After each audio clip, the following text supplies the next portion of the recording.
નમસ્કાર સૌને મારા જય શ્રી કૃષ્ણ। મંદિરમાં પૂજા પછી રાખો આ વાતોનું ધ્યાન।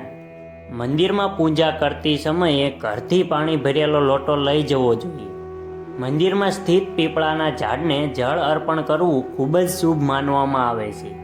પીપળાના ઝાડમાં જળ અર્પિત કરવાના સમયે જળમાં કેટલાક ચોખા નાખવા જોઈએ।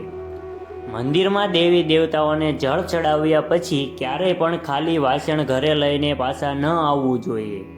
એવું માનવામાં આવે છે કે આવું કરવાથી ઘરની પ્રગતિ અટકી શકે છે।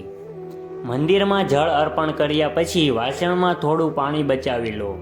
જો તમે બધા જ દેવી દેવતાઓને જળ અર્પણ કરો છો તો મંદિરમાં હાજર નળમાંથી થોડું પાણી ભરો। આ પાણીને ઘરમાં લાવો અને આખા ઘરમાં છાંટો।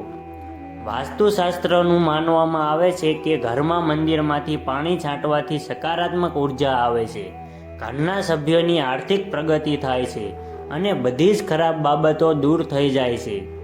મંદિરના લોટાથી સંબંધિત આ નિયમોનું પાલન ન કરવાથી ઘરમાં આર્થિક સંકટ આવી શકે છે।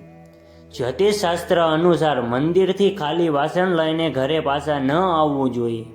જો કોઈ વ્યક્તિ આવું કરે છે તો તેના પરિવારમાં ક્યારેય સુખ અને શાંતિ નથી આવતી।